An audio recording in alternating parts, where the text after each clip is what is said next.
I think the notion of communication we need, if explaining and justifying the appeal to mutual address, to hark back to an etymologically older notion of communication, where to communicate is to commune, to connect.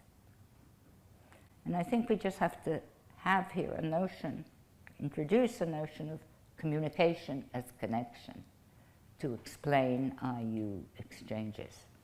And I borrow the notion of connection from the psychologist Edward Tronick, who used it to describe the underlying motivations behind what psychologists call proto-conversations between infants and adults, their carers.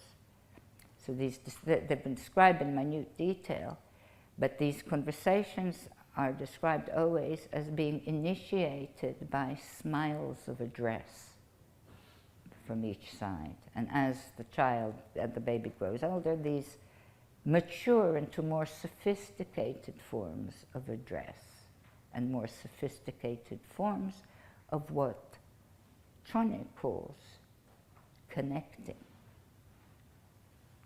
And the suggestion is that this roughly is the notion of communication that we need to have in place to justify and ground the requirement, Buber's requirement, IU requirement, that we adopt attitudes of mutual address when we communicate.